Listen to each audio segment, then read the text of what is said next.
Bismillah walhamdulillah wassalatu wassalamu ala sayyidina Rasulillah wa ala alihi wa sahbihi wa mawalah. La hawla wa la quwwata illa billah, amma ba'du. Saudara-saudara kaum muslimin yang berbahagia, di dalam kehidupan ini kita senantiasa mengambil iktibar, contoh dan teladan dari orang-orang sebelum kita.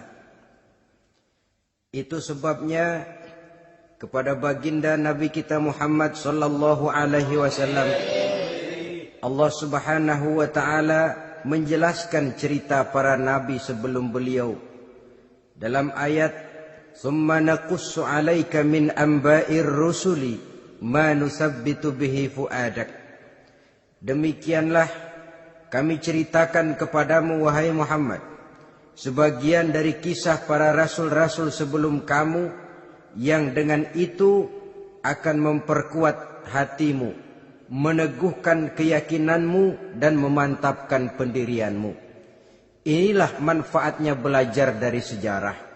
Jadi jangankan kita, baginda Nabi sendiri pun oleh Allah Subhanahu wa taala diceritakan sejarah para nabi sebelum beliau yang dimusuhi oleh umatnya, yang dicaci maki oleh kaumnya, yang terusir dari kampung halamannya, bahkan sampai ada yang terbunuh oleh umatnya.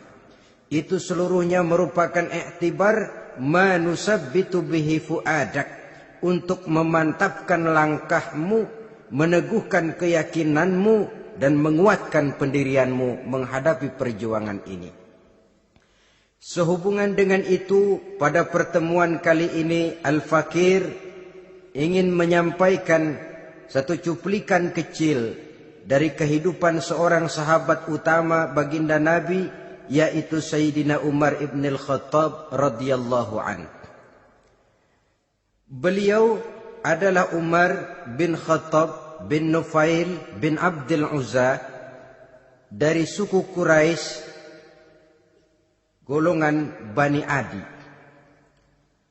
Perawakannya tinggi, kekar dan gagah, melambangkan sifatnya yang pemberani, tegas dan tidak pernah kenal takut kepada siapapun. Sebelum mendapat hidayah, Umar bin Khattab termasuk orang yang berdiri di barisan orang-orang yang memusuhi umat Islam. Ia terperangkap dalam tradisi jahiliyah, di mana gemar berperang dan bermabuk-mabukan juga merupakan hal-hal yang pernah dilaksanakan dalam kehidupannya sebelum beliau masuk ke dalam agama Islam. Oleh karena itu, dalam kehidupan beragama, hidayah merupakan sesuatu yang penting. Bagaimanapun banyaknya dosa dan kesalahan yang telah dilakukan oleh seseorang, tidak seharusnya menyebabkan ia putus asa dari rahmah Allah. Sebaliknya, bagaimanapun banyak kebajikan dan kebaikan yang sudah dikerjakannya, tidak perlu membuat dia besar hati, puas, bangga, apalagi menjadi lalai karenanya. Sebab kita belum tahu akan bagaimana ujung perjalanan dari kehidupan kita ini. Saudara-saudara, kisahnya pun masuk Islam merupakan peristiwa yang menarik. Pada satu hari, dengan pedang terhunus, Umar bin Khattab menuju Darul Arqam, tempat di mana baginda Nabi biasa berkumpul dengan para sahabat. Melihat mukanya yang beringas, matanya yang nanar, orang sudah menyangka dan mengerti ini tentu akan terjadi pembunuhan. Dalam perjalanan menuju Darul Arqam, Umar bertemu dengan Nuaim bin Abdullah. Nuaim bertanya, "Ya Umar, mau kemana ente?" "Mau membunuh itu, si murtad itu," kata. "Si murtad yang mana?" "Yang mana lagi? Itu yang memecah belah kita, yang menghina berhala-berhala kita, yang menjelek-jelekkan nenek moyang dan keturunan kita. Siapa lagi kalau bukan Muhammad? Kata Nuaim, Umar, enggak salah. Tidak salah lagi. Salah Umar. Salah kenapa? Apa kamu enggak malu? Kamu mau pergi membunuh Muhammad. Sementara adikmu sendiri Fatimah, dia sudah termasuk salah seorang pengikut Muhammad. Mendengar ini, muka yang memang tadinya sudah marah dan merah, tambah jadi kelabu. Bukan main mangkalnya Umar bin Khattab. Orang lain dia musuhi, orang lain dia kejar-kejar. Ini malah adiknya sendiri menjadi pengikut dari baginda Nabi.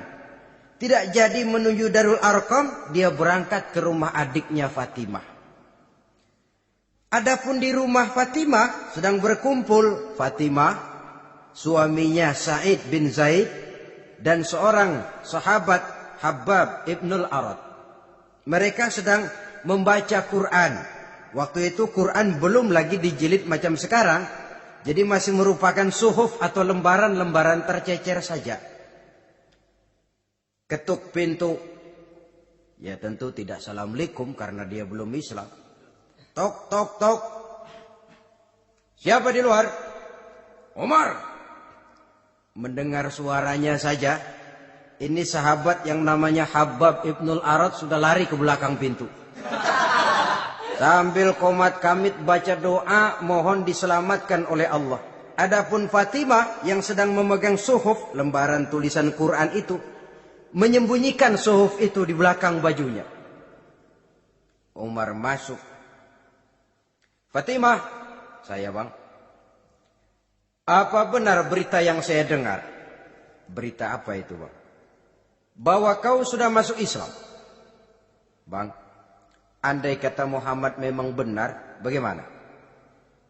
Sudahlah, jangan belit-belit. Jawab saja, kau masuk Islam benar atau tidak? Ya. Saudara hadirin, begitu dikatakan iya, tangannya langsung melayang, menampar muka adiknya ini, sehingga mengalir darah dari hidungnya. Suaminya Sa'id bin Zaid yang mencoba melindungi istrinya, dipegang lehernya, dibanting, diduduki dadanya. Oh ini jawara ini.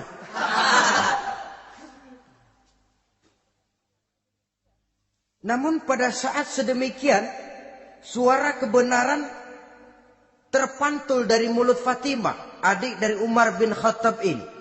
Umar, apakah engkau memukul orang yang bersaksi bahwa tidak ada Tuhan melainkan Allah dan Muhammad Rasulullah? Apakah engkau menganiaya seseorang yang terpanggil untuk mengikuti kebenaran? Manusia macam apa engkau, Umar?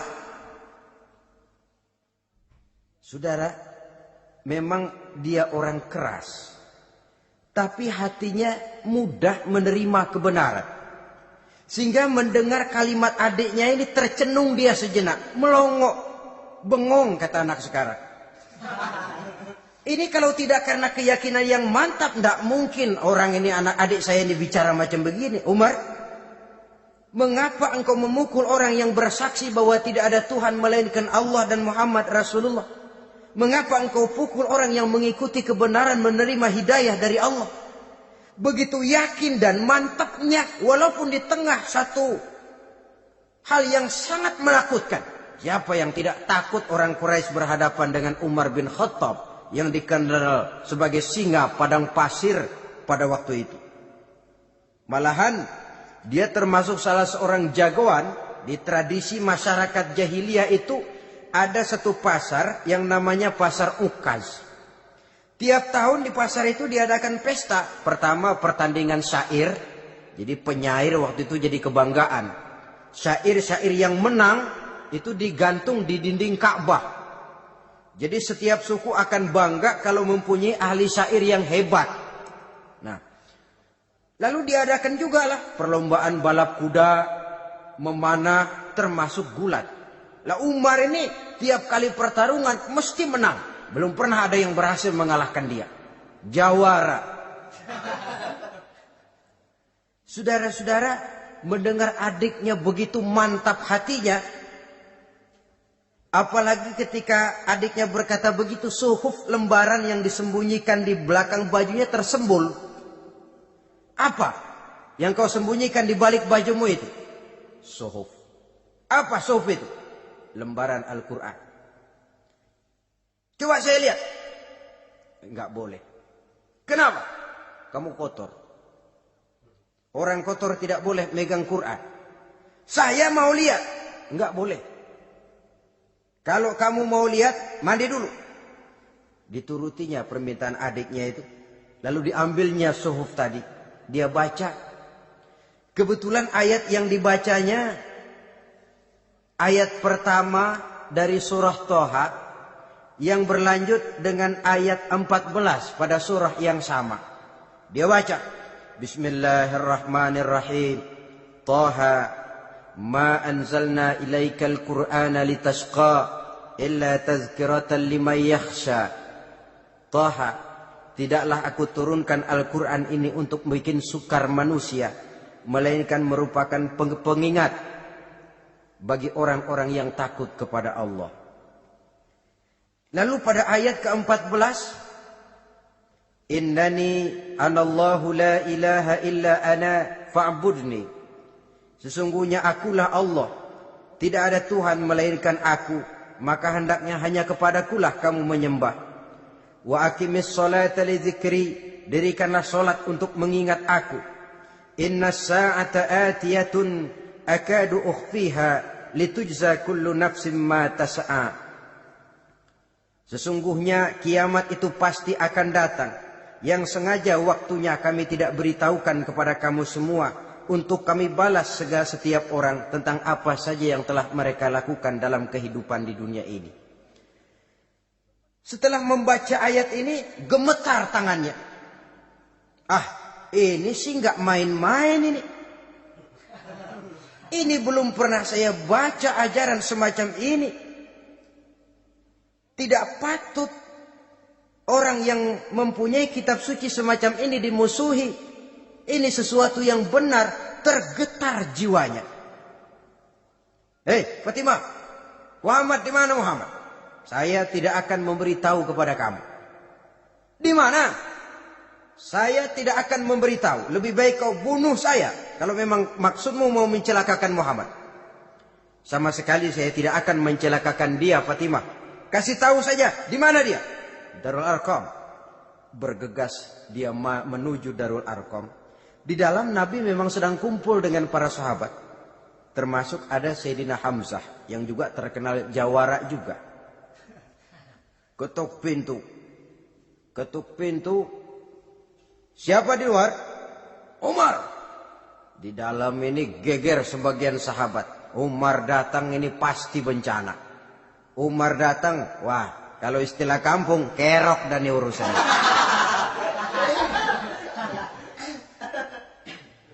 Tapi baginda Nabi menenangkan mereka. Tenang. Mudah-mudahan ada hikmahnya. Sayyidina Hamzah tampil. Bukakan dia pintu. Kalau niatnya baik, kita terima. Kalau niatnya tidak baik, saya paling depan. Dibukakan pintu. Begitu dibukakan pintu, Umar masuk merangkul baginda Nabi. Kemudian dengan tersendat, Ashhadu an la ilaha illallah wa ashhadu annaka ya Muhammad Rasulullah. Saya bersaksi tidak ada Tuhan melainkan Allah, dan saya bersaksi bahwa engkau hai Muhammad adalah utusan Allah. Sahabat takbir semua. Allahu Akbar, Allahu Akbar. Kegembiraan meliputi suasana ketika itu. Kenapa? Karena sebelumnya dikala Umar belum masuk Islam, dia merupakan ganjalan yang paling dikhawatirkan oleh umat Islam. Setelah dia masuk Islam, jelas merupakan suatu keuntungan yang sangat besar. Dan dia tertarik kepada Islam bukan karena bujuk rayu orang, tidak karena diberikan harta, tidak karena diiming-iming oleh kedudukan tinggi, tapi karena kebenaran, hidayah menembus hatinya melalui wasilah ayat dalam surah Thaha yang dibacanya melalui suhuf yang dipegang oleh adiknya tadi. Sejak saat itu berubah 180 derajat Umar bin Khattab radhiyallahu anhu. Tetapi tetap dengan sifatnya keras, tegas, dan tidak pernah kenal takut kepada siapapun. Cuma kalau sebelum Islam dia kerasnya kepada Islam. Setelah dia masuk Islam muter arah. Kepada siapapun yang memusuhi Islam dia bersikap keras, tegas, dan tidak pernah kenal takut. Bahkan setelah beliau masuk Islam, satu hari ketika di Darul Arqam kumpul-kumpul, waktu itu Nabi belum berdakwah secara terbuka karena pengikut masih sedikit. Sayyidina Umar usul, "Ya Rasul, ada apa Umar? Alasna 'alal haq fi mamatina wa mahyana?" Ya Rasul, bukankah kita ini berdiri di atas sesuatu yang benar? Bukankah mati kita, hidup kita untuk melaksanakan sesuatu yang benar? Bala ya Umar, betul Umar. Wallazi nafsi biyadih, innakum la'alal haq in muttum wa in hiyitum. Demi Allah Umar, kata Nabi, sesungguhnya kamu dan kita semua berdiri di atas kebenaran, hidup ataupun mati. Setelah mendapat jawaban begini, Umar masuk kepada tujuan pembicaraannya. Izan ya Rasul, fafimal ihtifa. Kalau memang begitu ya Rasul, kalau memang kita yakin kita berdiri di atas kebenaran, kita hidup karena kebenaran, kita mati pun memperjuangkan kebenaran, fafimal ihtifa. Kenapa mesti ngumpet-ngumpet? Kenapa harus sembunyi-sembunyi? Wallazi ba'asaka bil haqq, demi Allah ya Rasul, la takhrujanna wa la nakhrujanna ma'ak. Tuhan harus keluar menyampaikan Islam ini secara terbuka, dan kami akan mendampingi Tuhan dengan segenap jiwa dan raga. Sekali masuk Islam gak tanggung-tanggung. Yang kayak begini ini yang kita perlukan sekarang ini. Begitu masuk Islam gak tanggung seluruhnya, jiwa dan raganya masuk Islam. Beliau yang pertama kali mengajukan ide, kenapa harus dakwah sembunyi ya Rasul? Wong kita berdiri di atas kebenaran, memperjuangkan sesuatu yang hak. Kalau kita mati, kita pun mati membela kebenaran. Kenapa mesti fafimal ikhtifa? Kenapa harus sembunyi-sembunyi?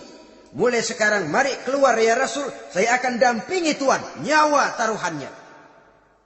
Saudara hadirin yang saya hormati, selalu dia tempat-tempat yang pernah dia melaksanakan maksiat sebelum dia Islam, selalu dia kunjungi sampai dia berkata, tidak ada tempat yang pernah saya melakukan kesalahan sebelum saya Islam yang harus saya tutupi dengan kebajikan setelah saya Islam sekarang ini. Bahkan ada satu riwayat menjelaskan beliau itu yang tinggi badannya, kekar perawakannya, gemetar orang ngadepin dia. Tapi beliau sendiri sangat mudah gemetar kalau sudah mendengar ayat-ayat Allah. Sehingga ada satu riwayat menjelaskan Sayyidina Umar itu setelah masuk Islam, kalau sholat kadang-kadang bila menoleh ke kanan beliau senyum, bila menoleh ke kiri beliau menangis berurai air mata. Ada orang bertanya, ya Umar, kenapa menengok ke kanan kau senyum, ke kiri kau menangis? Itulah kalau saya ingat jahilnya saya sebelum Islam. Adapun bila saya menoleh ke arah sebelah kanan saya tersenyum, teringat betapa dulu saya membuat berhala dari korma. Saya tumpuk-tumpuk, saya susun begitu rupa. Setelah saya sembah, saya makan itu korma. Gagah betul saya waktu itu, sampai Tuhan pun saya makan. Adapun kalau saya menoleh ke kiri, teringat putri kesayangan saya yang terbawa oleh tradisi jahiliyah, takut menanggung aib, merasa malu mempunyai anak perempuan, sampai dia terkubur hidup-hidup. Berurai air mata saya mengingat semua itu. Padahal Nabi sudah memberikan jaminan. Sebab saudara jangan lupa, orang kafir masuk Islam, dalam Islam itu dihitung dari bayi lagi. Dari nol, itulah untungnya. Jadi misalnya sudah 60 tahun, dari kecil sampai 60 tahun kafir. Umur 61 masuk Islam. Nah, sejak umur 61 itulah yang dihisab oleh Allah. 60 tahun ke bawah gratis bersih pemutihan. Istimewa betul. Tapi jangan lalu diniatin, gua kafir aja. Nanti sudah tua-tua mau giliran mati baru Islam. Nah, itu diniatin lain. Ini yang karena faktor hidayah, saudara-saudara. Nah, cintanya kepada baginda Nabi luar biasa. Dalam setiap pertempuran beliau selalu di front terdepan. Bahkan demikian cintanya sampai ketika hari di mana baginda Nabi wafat, saudara-saudara. Disampaikan berita wafat Nabi kepada Umarin. Ya Umar, baginda Nabi sudah wafat. Kamu ngomong apa? Baginda Nabi sudah wafat. Bukan sedih, nyabut pedang, keluar matanya melotot. Siapa yang bilang Muhammad mati, saya tabas batang lehernya. Begitu cintanya beliau kepada baginda Nabi, sampai-sampai nggak menerima kalau Nabi wafat. Taruhlah nggak bisa mati bersamaan, bolehlah mati beriring-iring saja barangkali maksudnya. Saudara-saudara, cabut pedang, kelayaban kemana-mana. Ayo, siapa ngomong Muhammad mati, saya tabas batang lehernya. Sampai bertemu dengan Sayyidina Umar, Sayyidina Abu Bakar. Di tempat orang banyak, Sayyidina Abu Bakar yang bijaksana ini pidato. Ayuhan nas, man kana ya'budu Muhammadan, fa inna Muhammadan qad mata. Wa man kana ya'budu Allah, fa inna Allah hayyun la yamut. Wahai manusia, barang siapa yang menyembah Muhammad, maka Muhammad sudah mati. Tetapi barang siapa yang menyembah Allah, Allah akan hidup selamanya dan tidak akan pernah mati. Mendengar pidato ini, Sayyidina Umar sadar bahwa sebenarnya yang tidak bisa mati itu cuma Allah. Bagaimanapun agungnya baginda Nabi, besarnya baginda Nabi, tinggi akhlak budi pekertinya Nabi, cintanya beliau kepada Nabi, toh Nabi manusia. Dan manusia harus mati. Kemudian dibacakan surah Ali Imran ayat 144.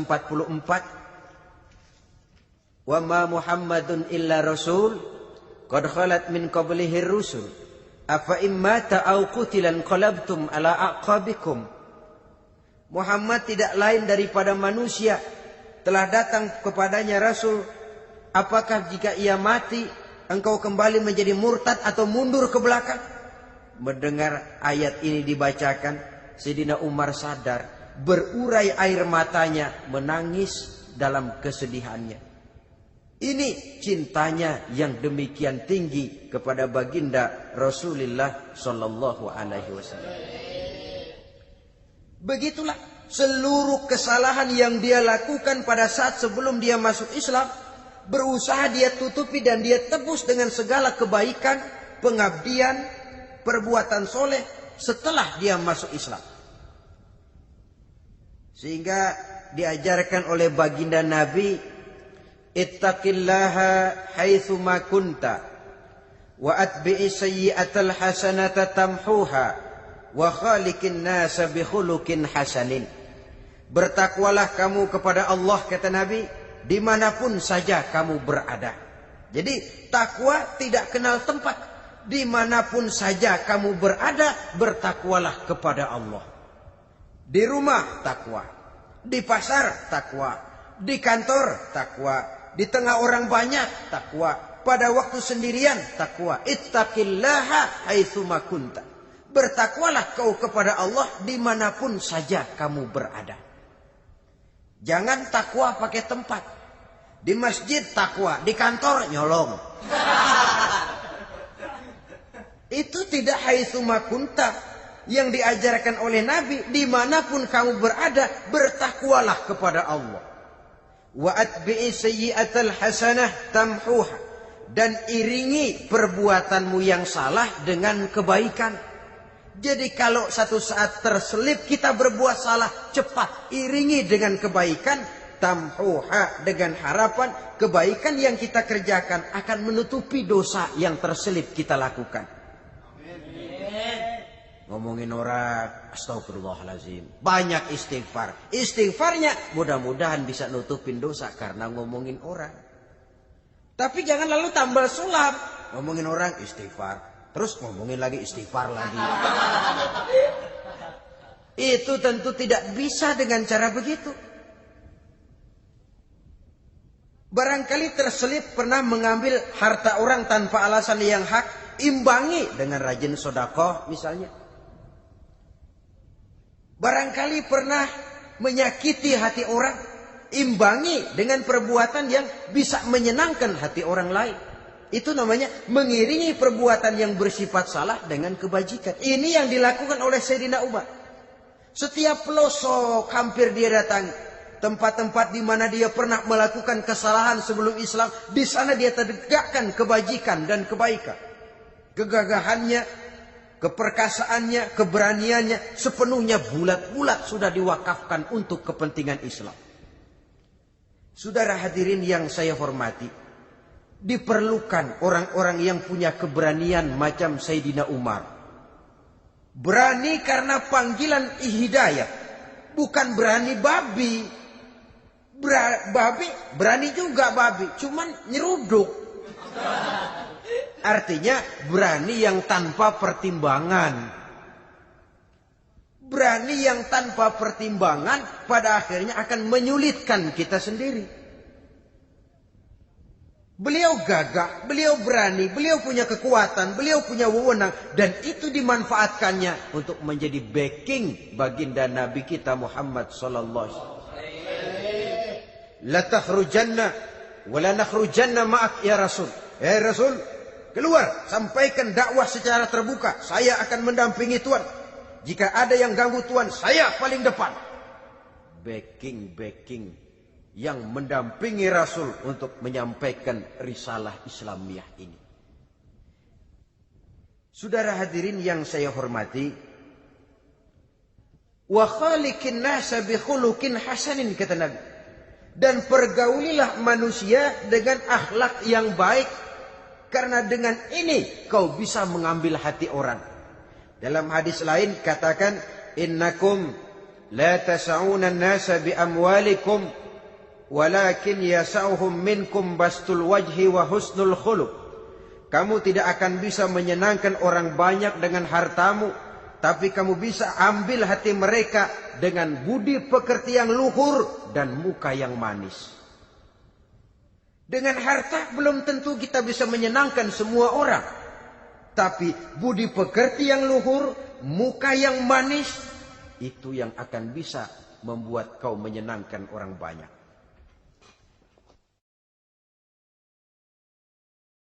Setelah baginda Rasul wafat, pernah ketika berkumpul, Sayyidina Abu Bakar berkata kepada Sayyidina Umar, "Ya Umar, saya baiat kamu untuk menjadi khalifah." Jawab beliau, "Sayalah yang akan membaiat Tuan. Tapi Anda lebih utama dari saya Umar. Keutamaan saya akan saya berikan kepada Tuan untuk mendukung kekhalifahan Tuan." Di sini kelihatan wataknya yang tidak ambisius. Gagah, berani, perkasa, tapi tahu diri. Enggak nyelonong. Tidak menggunakan kekuasaannya, kegagahannya untuk maksud yang sewenang-wenang. Oleh karena itu setelah Sayyidina Abu Bakar wafat, beliau dilantik menjadi khalifah, keluarlah pidatonya yang terkenal. Ayuhan nas, inni qad wullitu alaikum walastu bi khairikum. Hai manusia, aku telah dipilih menjadi pemimpin kamu. Padahal aku bukanlah orang yang terbaik di antara kamu. Kalau tidaklah karena aku melihat keutamaan, keteguhan yang dapat melindungi kalian, berat rasanya aku memikul amanah ini. Sebab apa? Alangkah beratnya menunggu datangnya perhitungan di akhirat nanti terhadap Umar. Ini yang jadi motifnya memegang jabatan khalifah. Sungguh berat bagi Umar menunggu datangnya saat perhitungan. Sehingga seolah-olah kalau bisalah jadi Umar bin Khattab saja, jangan jadi khalifah kalau bisa. Tapi moya umat sudah kadang memilih. Sehingga benar kalau dalam satu hadis Nabi pernah mengajarkan jangan memberikan satu jabatan kepada orang yang memintanya. Sebab orang kalau sudah minta jabatan, apalagi pakai jilat-jilat, pakai upeti-upeti, tentu ada tendensinya. Ada batu di balik udang. Kalau udang di balik batu kan mungkin nggak kelihatan, tapi kalau batu di balik udang kelihatan betul itu. Ada maunya, ambisinya. Jangan memberikan satu jabatan kepada orang yang memintanya. Seakan di batinnya Sayyidina Umar menyesali. Kenapa Umar nggak jadi Umar saja, kok mau jadi khalifah gitu. Alangkah berat perhitungan buat saya di akhirat nanti. Nah, setelah jadi khalifah, sebagai satu i'tibar, saya akan mencoba mengemukakan beberapa sifatnya yang menonjol untuk pelajaran buat kita semua. Pertama, sikapnya terhadap keluarganya setelah beliau menjadi khalifah. Kedudukan sebagai keluarga Umar bin Khattab bukan merupakan kedudukan istimewa. Itu ditanamkan betul kepada keluarganya. Jangan karena bapakmu khalifah, lalu mentang-mentang anak khalifah kau merasa dapat fasilitas, merasa bisa berbuat semau-maumu, kau harus punya tanggung jawab dan beban moral, memberikan contoh yang lebih baik kepada rakyat. Ini yang ditekankan kepada keluarganya. Kalau beliau mau mengeluarkan undang-undang, undang-undang itu lebih dahulu dibicarakan di tengah keluarganya, kumpul anak-anaknya, ini akan ada undang-undang begini. Siapa di antara kalian mau mentaati, persilakan. Yang tidak pun persilakan. Tapi saya ingatkan, kalau ada dari keluarga Umar yang melanggar peraturan yang saya keluarkan ini, saya akan menghukumnya 2 kali lipat karena dia keluarga saya. Menghukumnya 2 kali lipat karena dia keluarga saya.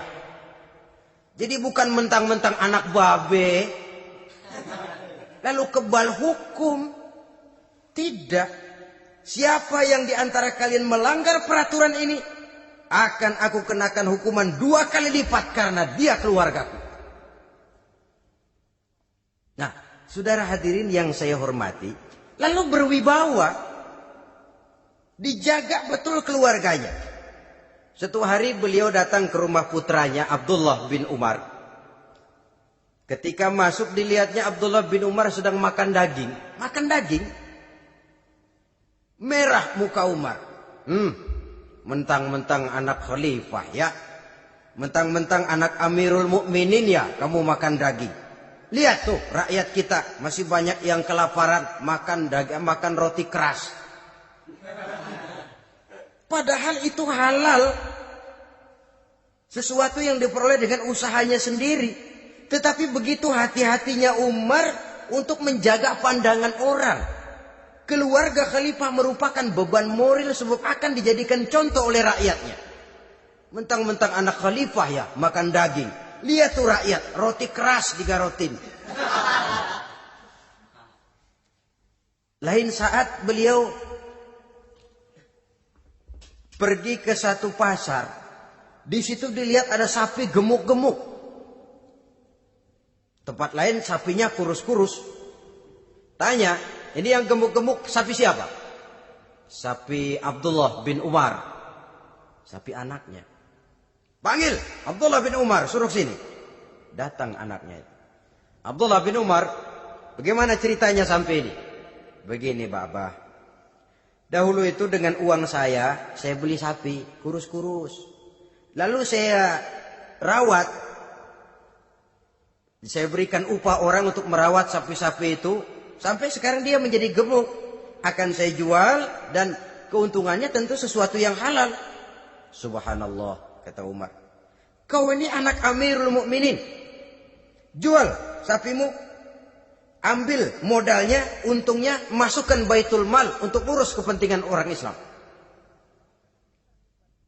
Dia nggak mau anaknya terlibat bisnis, ndompleng kekuasaan ayahnya. Karena mentang-mentang anak khalifah lalu segala macam bisnis lancar. Orang takut karena apa? Anak babe. Ada lagi.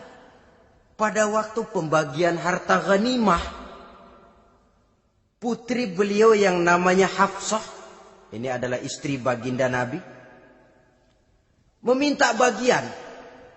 Kaum kerabat ayah, ini kerabat khalifah, kitalah dulu kerabat. Kalau kau kerabatku, maka jatahmu nanti dari ayahmu. Harta ini masih lebih banyak dibutuhkan oleh orang-orang Islam. Nanti belakangan, kalau ada sisanya. Belakangan kalau ada sisanya. La haula wala quwata illa billah.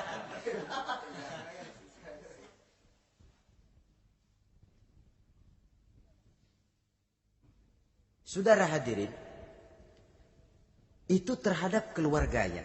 Kemudian apa sifat-sifat yang menonjol dari kepemimpinannya? Pertama, kesederhanaannya.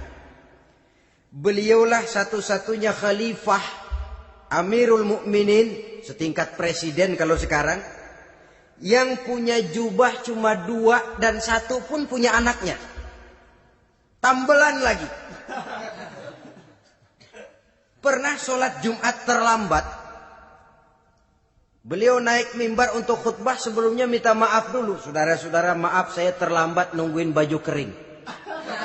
Seorang khalifah nungguin baju kering. Sederhana dalam kehidupannya. Mari kita ambil satu cerita lagi.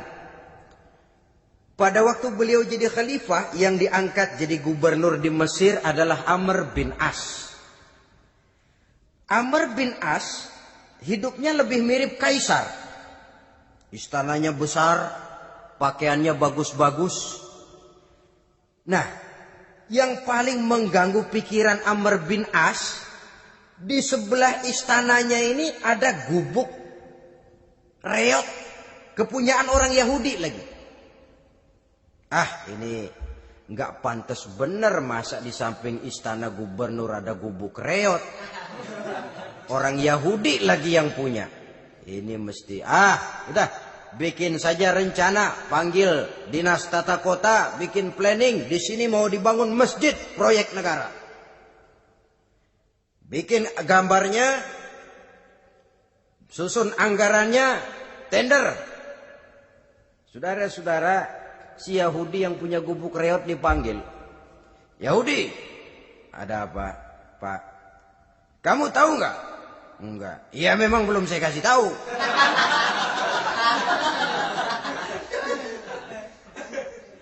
Ada apa, Pak? Itu kamu punya gubuk. Tahu? Kena proyek. Proyek apa, Pak? Kami mau bangun masjid besar di situ. Dan tidak sesuai ada gubuk reot di samping tempat gubernur. Jadi maksud Bapak, gubukmu, tanah-tanahnya mau saya bebaskan. Saya beli. Enggak mau, Pak. Saya enggak mau jual. Saya bayar 2 kali lipat. Enggak mau. 3 kali lipat. 6 kali lipat juga enggak mau, Pak. Saya dari muda peres keringat banting tulang cuma segitu-gitunya, Pak, tempat saya tinggal. Gubuk reot sama tanahnya sedikit. Makmur saya, Pak, cuma rumah sama sumur.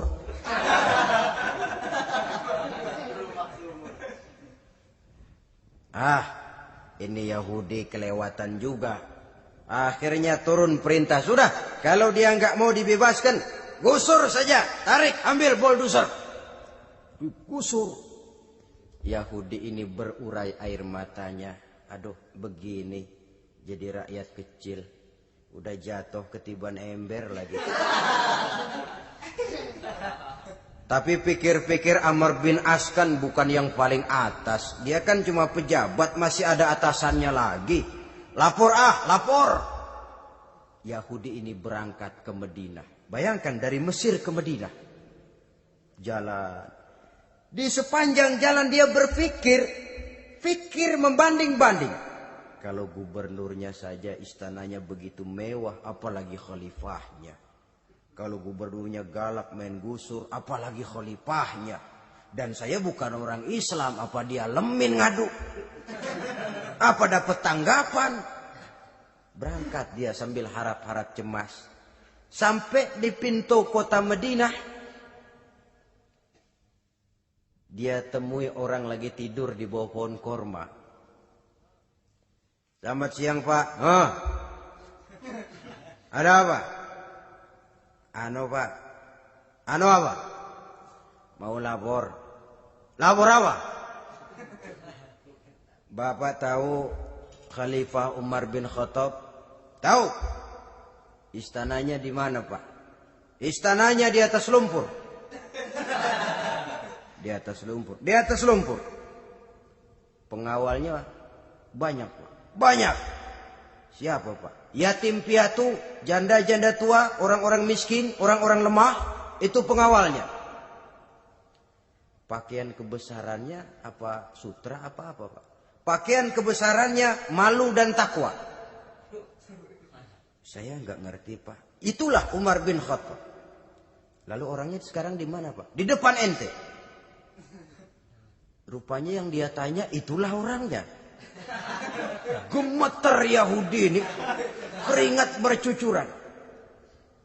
Coba istananya di atas lumpur. Sebab beliau berprinsip. Bagaimana saya bisa menghayati nasib rakyat kalau saya tidak merasakan apa yang mereka rasakan. Bagaimana saya nggak bisa tahu sakitnya lapar kalau saya belum pernah kelaparan. Itu prinsipnya. Istananya di atas lumpur. Para pengawalnya yatim piatu, janda-janda tua, orang-orang miskin, orang-orang lemah dan tidak mampu. Dan pakaian kebesarannya malu dan takwa. Kamu dari mana? Dari Mesir Pak. Ada apa?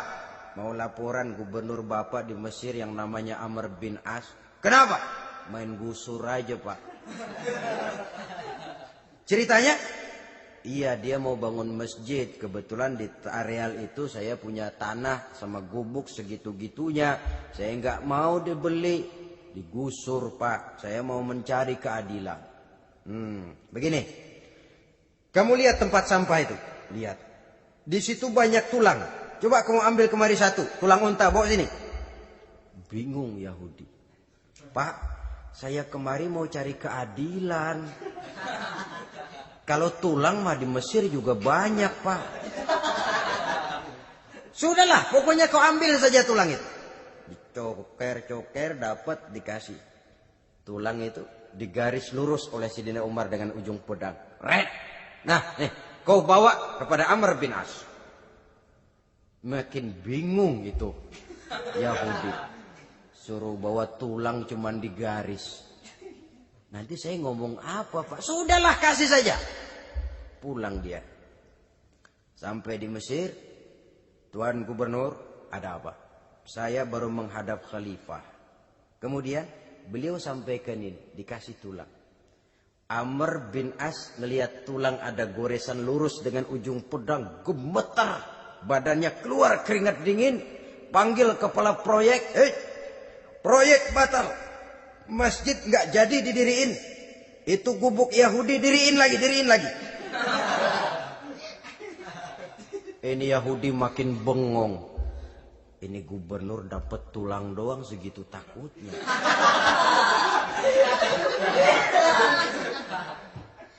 Ada apa sebenarnya Tuan Gubernur? Kamu tahu?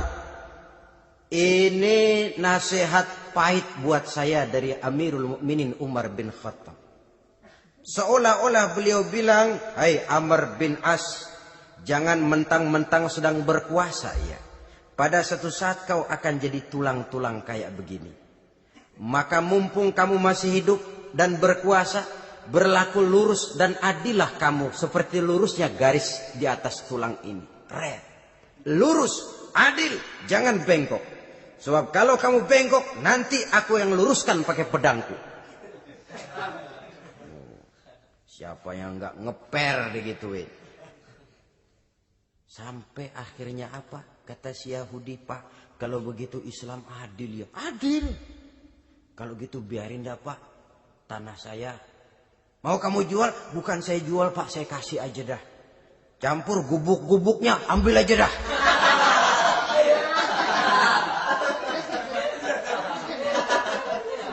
Masuk Islam si Yahudi ini oleh karena keadilan dari Umar bin Khattab. Begitulah kesederhanaan hidupnya. Sampai saudara, yang ironi betul, pernah Utsman bin Affan, Ali bin Abi Thalib, Thalhah dan Zubair kumpul mendengar berita bahwa Sayyidina Umar ini punya hutang. Bayangkan, seorang khalifah untuk melangsungkan hidupnya sampai punya hutang. Padahal Baitul Mal di bawah kekuasaannya. Berunding Utsman, Ali, Thalhah, Zubair. Kalau kita langsung ngomong sama Umar nggak enak dong, dia nggak bakalan terima. Lewat putrinya aja, Hafsah. Baik. Hafsah ngomong sama Umar. Abah, kenapa? Bagaimana kalau honor Abah ditambah, ditingkatkan supaya hutang bisa ketutup? Hafsah, saya Abah. Siapa yang nyuruh kamu ngomong begitu? Enggak ada. Ada. Saya tahu ada ini. Kalau enggak ada kamu enggak mungkin ngomong begitu. Tapi orangnya kalau saya tuntut mereka mungkin enggak mau. Sekarang saya mau tanya Hafsah, kau kan istri Rasul, betul? Nah, saya mau tanya. Suamimu makanannya apa? Daging? Bukan. Roti. Tempat tidurnya kasur empuk? Bukan. Kain kasar yang kalau musim panas kami bentangkan, kalau musim dingin separuh buat tidur, separuh buat selimut. Pakaian yang dibelikan untukmu berapa banyaknya? Cuma 2. Nah, itu guru saya. Orang yang paling saya cintai dan itu yang saya ikuti. Bahkan setelah beliau wafat, Sayyidina Umar ini hutangnya ditanggungkan kepada anaknya Abdullah bin Umar dan itu pun dilunasi dengan menjual rumahnya. Sehingga rumahnya itu disebut Darul Qadha, rumah bayar hutang. Begitu kesederhanaannya. Jadi nggak pakai aji mumpung jadi khalifah lalu kayak ikan gurita, tangan yang mana aja megang. Itu kan mental monyet. Monyet itu kan begitu. Tangan megang kiri kanan, mulut ngawal, kaki megang, temannya dikasih masih ngerampas juga. Monyet rakus betul itu. Itu kesederhanaannya. Kenapa kesederhanaan ini timbul? Karena sikap zuhudnya. Zuhud itu tarkud dunia li ajlil akhirah. Orang yang mengambil dunia hanya yang diperlukan dengan lebih mengutamakan kehidupan akhirat. Watak zuhudnya yang sangat menonjol. Dialah pahlawan yang paling berani di medan perang. Dialah imam yang paling khusyuk di masjid. Dan tidak jarang kalau sholat sendiri, begitu membaca ayat yang menceritakan neraka, nangis berurai air matanya. Saudara hadirin ma'asyiral muslimin rahimakumullah. Jadi kesederhanaan dan kezuhudan ini bukan lewat teori disampaikan oleh Umar, bukan lewat penataran seluruh aparat, tidak, lewat contoh konkret. Inilah saya, contoh sederhana dan zuhud. Bagaimana saya akan bisa merasakan penderitaan rakyat kalau saya sendiri tidak pernah menderita? Bagaimana saya akan tahu sakitnya lapar kalau saya belum pernah kelaparan? Maka tanpa penataran, tanpa upgrading segala macam, berhasil karena prinsip keteladanan. Beliau jadi contoh utama. Dan sumber utamanya tentu tidak lain karena contoh dari baginda Nabi besar Muhammad SAW. 2, sederhana. Yang kedua, zuhud. Yang ketiga, sifat yang menonjol dari kekhalifahannya adalah adil. Kalau sudah bicara soal hukum, dia tidak pernah kenal kompromi. Adalah seorang pemuka Nasrani masuk Islam. Namanya Jabalah bin Aiham. Ketika dia bikin haji, kain ihramnya keinjak orang Arab yang hitam. Badui. Jengkel. Dia merasa bekas tokoh. Enak aja nih orang udah jelek nginjak lagi. Ditempeleng orang tadi. Orang ini lapor kepada Umar. Panggil Jabalah bin Aiham. panggil. Kau ditampar? Betul khalifah. Tampar dia. Tampar lagi. Dipukul orang itu. Di depan Sayyidina Umar. Jadi tidak karena kau ini bekas kepala suku, kau ini bekas orang terhormat, lalu ada kebijaksanaan yang tidak bijaksana. Kebijaksanaan yang akhirnya jadi tidak bijaksana. Dan itu memang sudah dimulai dengan memblokir keluarganya. Tidak satu keluarganya pun yang boleh mempunyai perasaan bahwa menjadi keluarga khalifah merupakan fasilitas dan keuntungan. Kau jangan makan di atas punggungku. Kau jangan menikmati fasilitas di atas keringatku. Dan tidak ada keinginan mewariskan jabatan khalifah kepada anak-anaknya. Pernah beliau musyawarah. Saya bingung. Kenapa khalifah?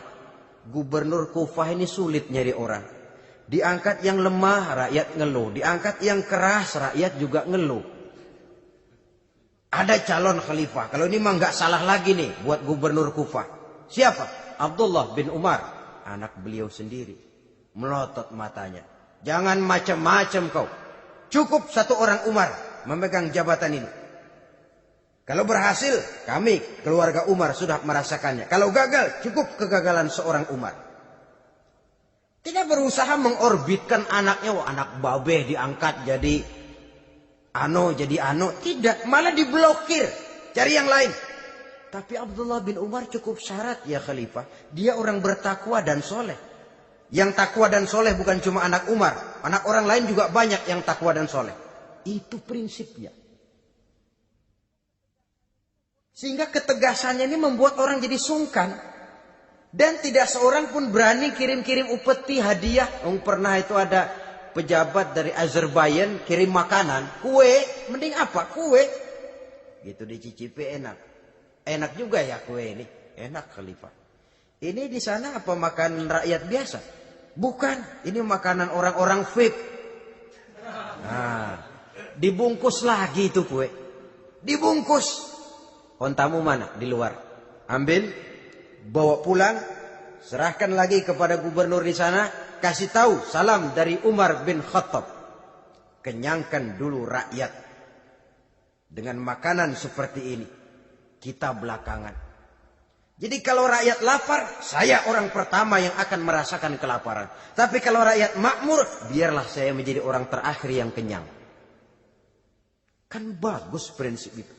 Jikalau rakyat kelaparan, saya akan jadi orang pertama yang merasakan lapar. Tapi kalau rakyat makmur, biar saya jadi orang terakhir yang kenyang. Jangan dibalik. Pada saat rakyat kelaparan, dia kekenyangan. Dan selanjutnya, sikap keadilannya ini, saudara-saudara, menyebabkan hukum lalu jadi berwibawa. Pernah beliau jalan-jalan di lorong kota Madinah. Di tempat yang namanya Harah bersama Aslam. Ada ibu-ibu, anaknya nangis.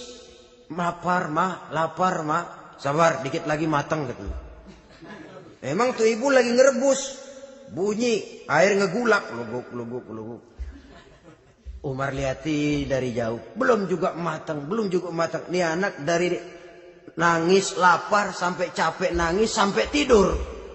Anak tidur, Umar samperin. Bu, yang masak apa sih kok nggak bisa matang?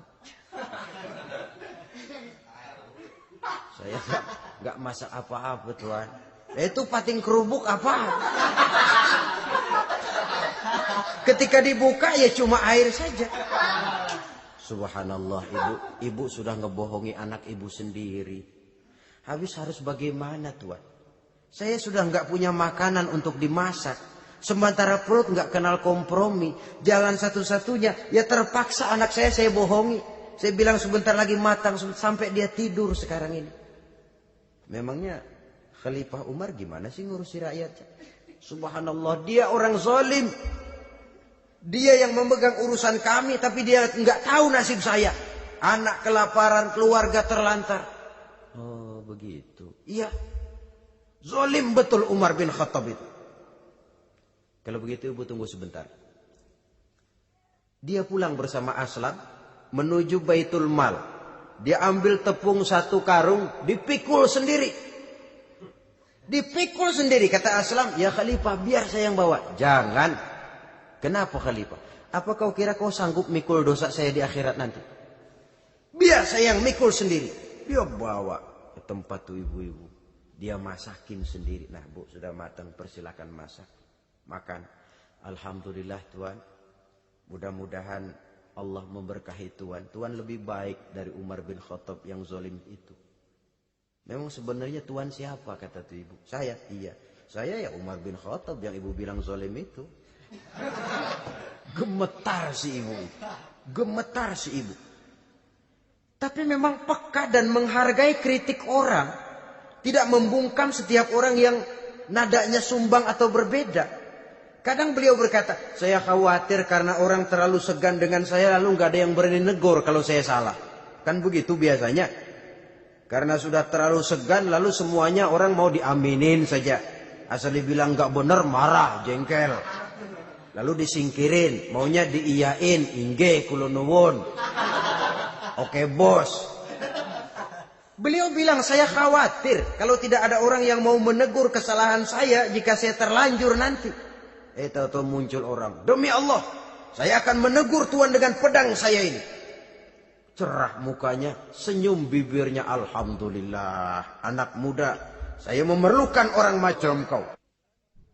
Yang berani berkata iya terhadap yang benar dan tidak terhadap yang tidak benar, apa dan bagaimanapun resikonya. Di sini kelihatan sikap beliau menghadapi orang yang berbeda pendapat. Keadilan, keberanian dan ketegasan, cepat menerima kebenaran, merupakan serentetan dari sifat-sifat utama beliau sejak masuk Islam sampai menjadi khalifah yang kedua. Bahkan dengan jasa beliau, Islam kemudian tersebar, menembus dinding Jazirah Arabia, memasuki Bizantium dan Persia, sehingga beliau juga dikenal sebagai periode Al-Futuhat Al-Islamiyah. Nah, saudara-saudara, inilah cuplikan kecil dari kehidupan seorang agung dan besar yang memang sangat terbatas kata-kata untuk melukiskan kebesaran itu. Namun yang secuplik ini mudah-mudahan menjadi sumbangan moral dalam rangka kita memperbaiki diri menuju kehidupan yang lebih baik. Terima kasih banyak atas segala perhatian. Mohon maaf atas segala kekurangan. Usikum wa nafsi bitaqwallah. Wassalamualaikum warahmatullahi wabarakatuh.